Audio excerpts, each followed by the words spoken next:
월급 245만 원에 매일 밤 10시 퇴근. 상사에겐 말 한마디 못하고 고개만 숙여야 했던 나. 그런데 지금은요. 연봉 약 2배, 6시에 퇴근.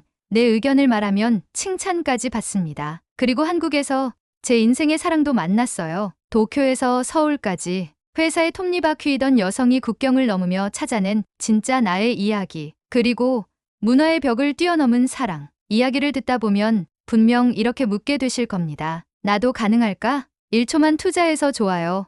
구독 부탁드립니다. 이 영상 끝까지 보신다면 분명 인생이 달라질지도 모릅니다. 요즘 일본 젊은이들은 왜 한국으로 떠나는 걸까? 어느 날 퇴근길.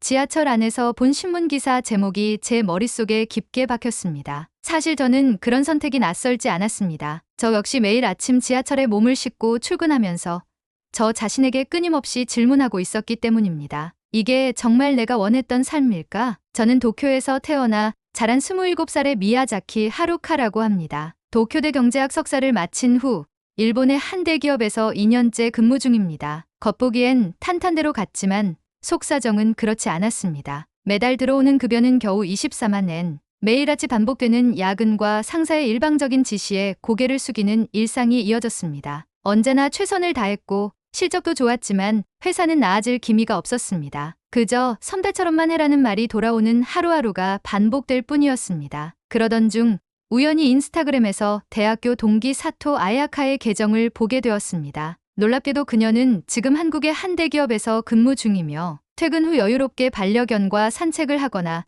친구들과 와인바를 즐기는 모습을 올리고 있었습니다. 처음에는 광고나 과장된 연출이라 생각했습니다. 하지만 반신반의하며 영상통화를 걸었을 때 그녀의 밝은 표정과 당당한 목소리는 저를 완전히 바꿔놓았습니다. 여기서는 내 의견을 자유롭게 말해도 괜찮아. 그리고 야근? 거의 없어. 상사도 내 아이디어를 존중해줘. 그녀는 연봉이 거의 2배로 올랐고 무엇보다 삶의 질이 달라졌다고 말했습니다. 그 말을 듣고 나서 제 안에 있던 무언가가 깨졌습니다. 저는 항상 일본의 시스템이 당연한 줄 알았고 그 속에서 버티는 거지 미덕이라 여겼습니다. 하지만 아야카의 말 한마디, 그리고 그녀의 변화된 모습은 저에게 다른 세계의 문을 열어주었습니다. 한국이라는 나라는 도대체 어떤 곳이길래 이런 삶이 가능할까? 며칠 뒤 회사에서 있던 일이 결정적인 계기가 되었습니다. 팀회의 도중 제 제안이 있었는데 상사는 제 말이 채 끝나기도 전에 그런 건 신입이 나설 일이 아니야라며 제 앞에서 면박을 주었습니다. 그 순간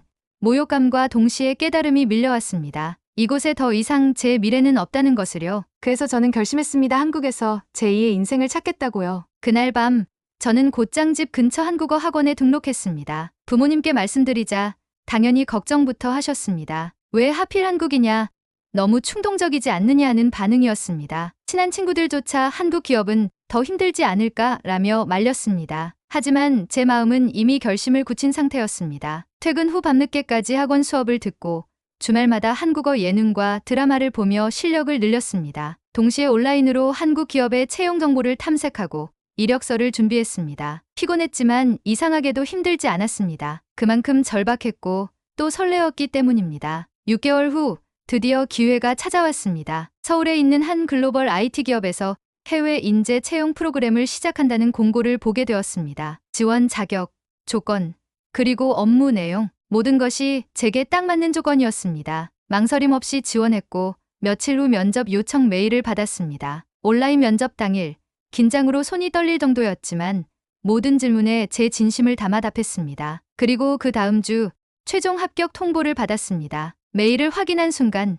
눈물이 핑 돌았습니다. 처음으로 제 인생의 방향을 스스로 결정했다는 실감이 들었습니다. 이제 저는 도쿄에서의 삶을 정리하고 서울로 떠날 준비를 하고 있습니다. 아직 두렵습니다. 하지만 후회는 없습니다. 이 결정이 제 인생을 바꿀 수 있다는 확신이 있으니까요. 짐을 싸는 날, 책상 서랍 안에서 대학 시절 썼던 일기장을 우연히 발견했습니다. 그 안에는 세계를 무대로 일하고 싶다는 열정적인 문장이 또렷이 남아 있었습니다. 어쩌면 저는 오랜 시간 그 꿈을 잊고 있었는지도 모릅니다. 입사 후 바쁜 업무와 사회의 눈치를 보며 살아가느라 제 안에 목소리를 묻어두고 있었던 거죠. 서울행 비행기 티켓을 출력하면서 다시 한번 마음속으로 다짐했습니다. 이제는 그 꿈을 위해 제대로 시작해보겠다고요. 낯선 땅이지만 제 열정과 진심이라면 분명 누군가 알아줄 것이라 믿습니다. 저에게 주어진 이 기회, 절대 놓치지 않겠습니다. 서울 인천국제공항에 첫 발을 내디뎠을 때 저는 말로 표현할 수 없는 복잡한 감정에 휩싸였습니다. 긴장,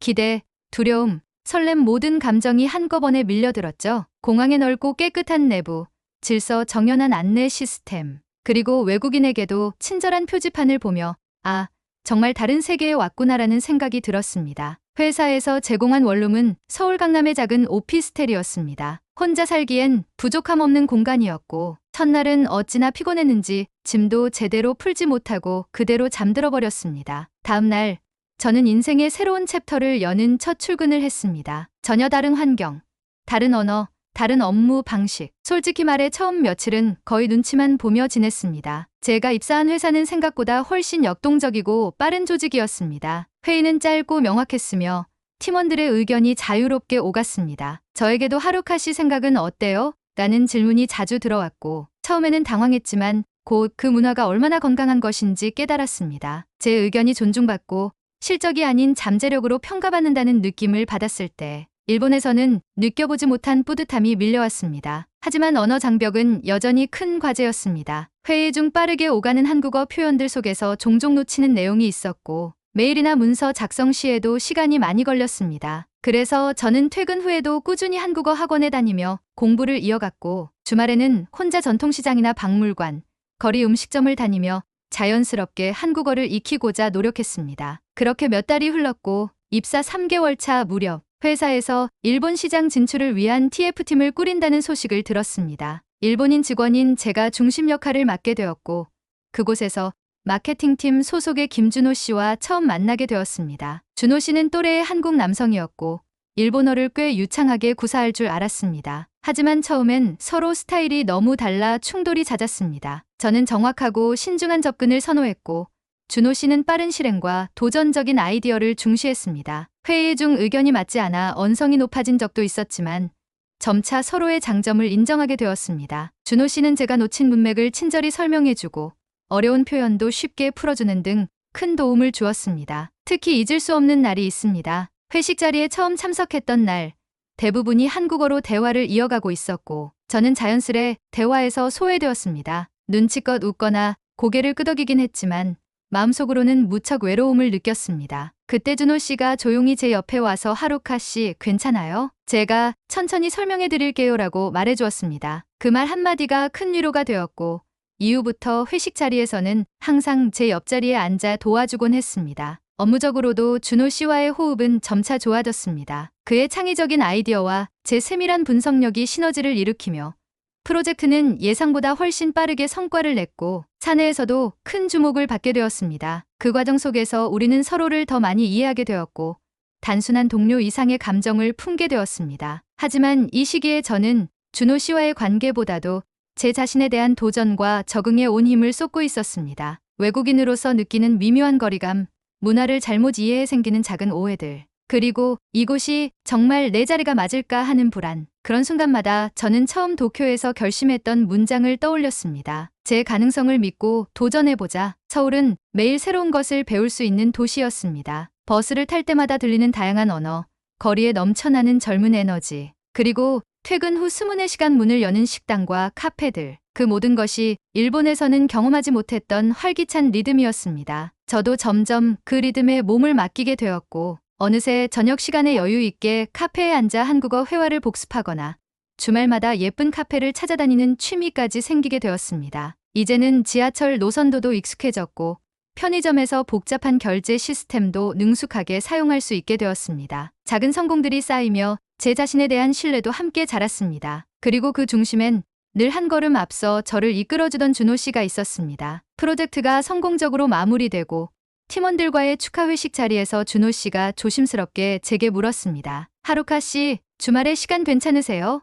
한국 문화 좀 제대로 안내해드리고 싶어요. 그 말에 저도 모르게 웃음이 나왔습니다. 업무 외의 시간, 두 사람이 함께하는 건 이번이 처음이었습니다. 그 주말 우리는 북촌 한옥마을을 함께 걷고 인사동의 전통 찻집에서 차를 마시며 이야기를 나눴습니다. 준호 씨는 저보다 더 일본 문화를 알고 싶어 했고 저는 그의 말투나 표현 하나하나에서 진심을 느낄 수 있었습니다. 그렇게 데이트는 매주 이어졌고 자연스럽게 우리는 연인 사이가 되었습니다. 서울의 거리마다 우리만의 추억이 생겼습니다. 남산타워 아래에서 처음 손을 잡았고 한강 유람선 위에서 첫 키스를 했습니다. 때로는 소소한 다툼도 있었지만 서로를 배려하고 이해하려는 마음으로 금세 풀 수 있었습니다. 특히 준호 씨는 제가 일본인으로서 낯설고 불편할 수 있는 상황에서도 늘 저를 배려해 주었고 저 역시 한국 문화와 언어를 더 깊이 이해하려 노력했습니다. 그러던 중 회사에서 또 한 번의 기회가 찾아왔습니다. 글로벌 프로젝트의 팀장 자리를 제안받은 것이었습니다. 저로선 큰 도전이자 성장의 기회였고 승진의 가능성도 열려있는 자리였습니다. 기쁨도 잠시 같은 시기에 일본에서 연락이 왔습니다. 어머니가 몸이 좋지 않다는 소식과 함께 귀국을 진지하게 고민해보라는 말이 함께 전해졌습니다. 며칠 후 어머니와의 영상통화에서 그녀는 조심스럽게 말했습니다. 하루카야, 너의 행복이 제일 중요하지만 외국에서 혼자, 그리고 다문화 가정이라는 건 결코 쉬운 일이 아니야. 그 말에는 많은 의미가 담겨 있었고 저는 마음 한구석이 무너지는 기분이었습니다. 어머니는 직접적으로 반대하지 않았지만 걱정과 불안이 얼굴에 그대로 드러나 있었습니다. 그날 밤 저는 준호 씨에게 솔직하게 털어놓았습니다. 가끔은 내가 외국인이라는 사실이 벽처럼 느껴져요. 아무리 노력해도 완전히 이 사회의 일부가 될 수 없을 것 같고 그 말에 준호 씨는 말없이 제 손을 잡고 한참을 있었습니다. 그리고 조용히 말했습니다. 하루카 씨, 우리 함께라면 어떤 벽이든 넘을 수 있다고 믿어요. 하지만 당신이 힘들다면 제가 먼저 물러서야겠죠.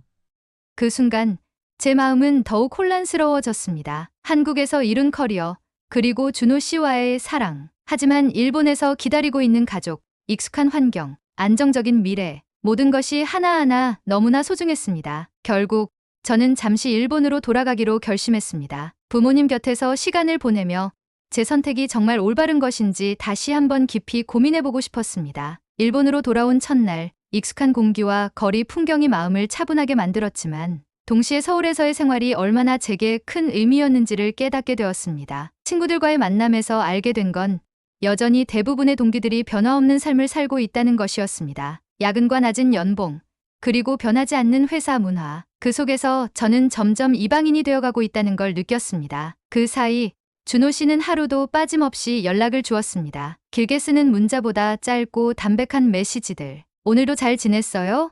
서울은 오늘 비가 왔어요. 하루카 씨가 생각났어요. 그런 메시지 하나하나가 마음을 따뜻하게 감싸주었습니다. 어느 날 준호 씨는 영상통화로 말했습니다. 하루카 씨가 어떤 결정을 하든 저는 기다릴게요. 당신이 행복한 선택을 하기를 바래요. 그 말에 눈물이 멈추지 않았습니다. 저는 알게 되었습니다. 준호 씨와 함께한 시간이 단지 외로움의 위안이 아니라 진정한 사랑이었다는 것을요. 그리고 서울이라는 도시에서 제가 얼마나 많이 성장했고 자존감을 회복했는지도 다시 한번 느낄 수 있었습니다. 며칠 후 저는 어머니와 함께 조용히 산책을 하며 제 진심을 전했습니다. 엄마, 저는 한국에서 저의 길을 찾은 것 같아요. 제 존재를 인정받고 사랑받는 곳에서 살아가고 싶어요. 어머니는 긴 침묵 끝에 고개를 끄덕이셨습니다. 그럼 너의 선택을 믿고 지지할게. 그 말은 제 인생에서 가장 따뜻한 응원이었습니다. 저는 서울로 돌아갈 준비를 시작했습니다. 이번엔 두려움보다 확신이 더 컸습니다. 비행기 티켓을 예약하며 다시 한번 생각했습니다. 경계를 넘는다는 건 용기가 필요한 일이지만 그 안에서 만나는 사랑과 성장은 무엇과도 바꿀 수 없는 선물이구나. 서울로 돌아오는 비행기 안에서 저는 창밖을 바라보며 깊은 숨을 내쉬었습니다. 일본에서 보낸 몇 주 동안 많은 생각을 했고 결국 제가 선택한 삶이 어디에 있는지를 확신할 수 있었습니다. 다시 서울 땅을 밟았을 때 마치 고향에 돌아온 듯한 이상한 안도감이 저를 감쌌습니다. 공항 입구에서 준호 씨가 기다리고 있었습니다. 멀리서 제 모습을 발견하자 환하게 웃으며 손을 흔드는 그 모습에 눈물이 핑 돌았습니다. 준호 씨는 제게 조용히 말했습니다. 돌아와줘서 고마워요. 이젠 당신 손 절대 놓지 않을게요.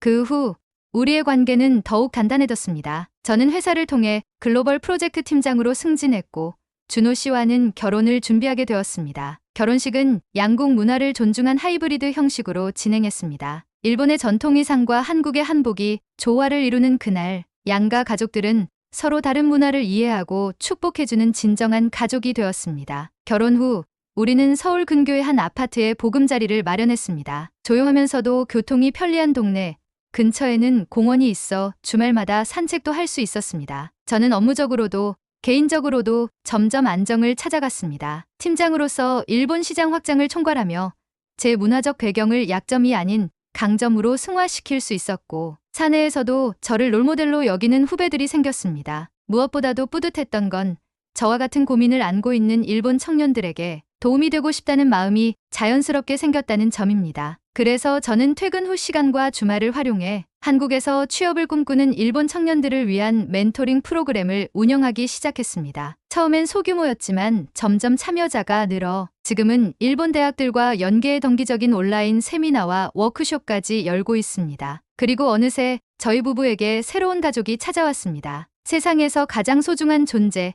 첫 딸 유이를 품에 안았을 때 저는 다시 한번 경계를 넘는 의미를 되새기게 되었습니다. 유이는 두 나라의 문화를 모두 품은 아이로 자라날 것입니다. 저는 한국어 동요를 불러주고 준호 씨는 일본어 그림책을 읽어줍니다. 우리는 유이가 어떤 문화를 선택하든 어떤 언어를 사용하든 그 자체로 존중받을 수 있도록 키워나갈 겁니다. 요즘 저는 가끔 유이와 산책을 하며 생각에 잠깁니다. 도쿄에서 야근으로 지쳐 귀가하던 26의 하루카는 상상도 못했을 삶이 지금 눈앞에 펼쳐져 있습니다. 물론 여기까지 오는 길이 쉬웠던 건 아닙니다. 외국인으로서 겪는 미묘한 장벽, 문화적 차이에서 오는 오해, 그리고 가족의 반대, 수많은 위기와 갈등이 있었지만 그 모든 걸 통해 저는 더 강해졌고 더 넓은 시야를 가지게 되었습니다. 최근에는 한국의 다문화 가족 지원 정책에 관심을 가지며 자원봉사 활동도 시작했습니다. 다른 나라에서 온 이주 여성들과의 만남을 통해 저만의 경험이 결코 특별한 것이 아님을 깨닫게 되었습니다. 우리는 모두 더 나은 삶을 향해